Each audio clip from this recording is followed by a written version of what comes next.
The vote to repeal and replace Obamacare in the House of Representatives has now been postponed until tomorrow. Now, we know there's a lot of anger, a lot of frustration in Washington, around the country, but unless we learn from the past, we're doomed to repeat it. Now, right here on this program, I have promised you that I will hold Washington accountable, and tonight we are doing just that. So where did this process go so horribly wrong? That's tonight's opening monologue. All right, well, believe it or not, we got to start with a basic fundamental civics lesson. As most of you know, our federal government consists of three branches: the executive branch, the legislative branch, and the judicial branch. Now, all three, under the Constitution, have enumerated powers and share a duty to use these powers in the best interest of you, the American people. Now, President Trump, we can see the checklist. He's been working hard to keep his promises, the promises he made to you, the American people, checking them off one by one. But we have a problem. In the legislative branch, it's a very, very different story. Now, the reason that we are here tonight in this position without a vote to repeal and replace Obamacare is because this legislative process has been beyond contentious, unorganized, and disjointed. You've seen the infighting, you've seen the miscommunication, you've seen the squabbles on TV, right here on Fox, on radio, all because the legislative branch did not do their job properly. Now, for 7 long years, the GOP ran on repealing and replacing Obamacare. They said, give us the House. They got that in 2010. They said, give us the House and the Senate. They got that in 2014. Then they said, give us the House, the Senate, and the presidency. And on November 8th, they got that wish. And frankly, in spite of many Republicans not even supporting the nominee of their party, which to me was nothing short of disgraceful. Now, in a perfect world, the work on repealing and replacing Obamacare, well, that would have begun on November 9th, but that didn't happen. And in a perfect world, the GOP would have built consensus among the different factions within the GOP, meaning the moderates, the conservatives, the Freedom Caucus, the study group, before ever unveiling the bill. That, too, never happened. Instead, in the 2 weeks leading up to the release of this bill, House members were saying they were dissatisfied with the legislative process. They were being left in the dark. They had concerns that this bill would not work for their constituents. By the way, they never got to see it. So once the American Health Care Act was finally revealed, infighting ensued and a public civil war, well, we've been watching it unfold. Now, this bill was quickly labeled Ryan Care, Obamacare Light. President Trump, he didn't write this legislation, which, by the way, is not his job. He was then tasked with bringing all of these different groups, all these special interests together.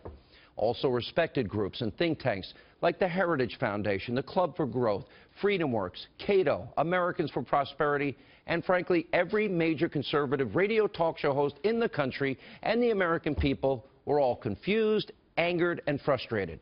And that's why we are here tonight. The legislative branch was clearly, in spite of all of this talk for 7 years, ill-prepared for this moment to lead.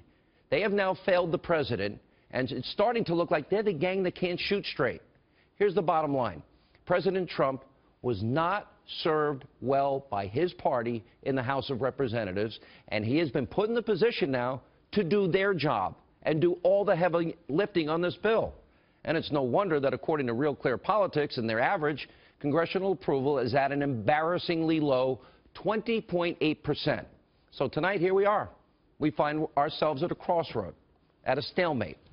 So instead of ranting and raving, I'm thinking, all right, how do we solve this problem and fix this mess by tomorrow? Because my sources are telling me that the president, if he doesn't get this bill tomorrow, it's over for this session of Congress.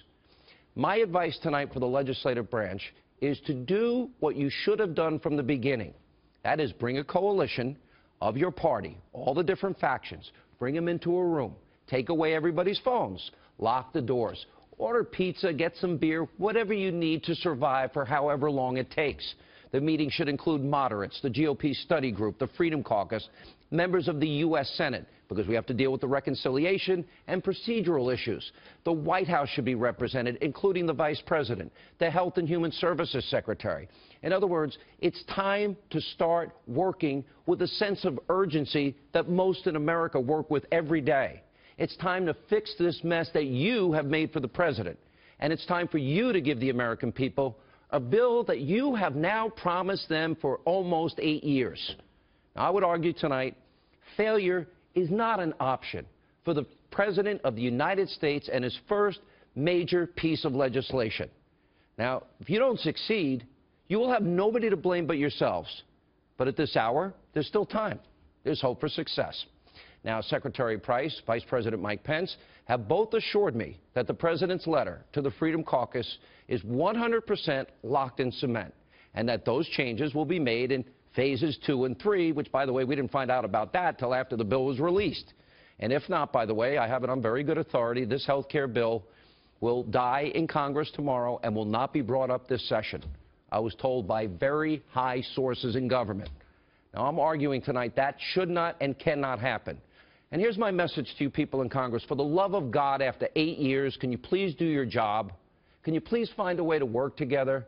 Can you please find a way to serve your country, not yourselves, not your reelection? It's time to serve your president and the people you represent. It's time for you to fix this and show the American people that they did the right thing by giving you the power and the authority to lead, because you don't look like you're leading right now.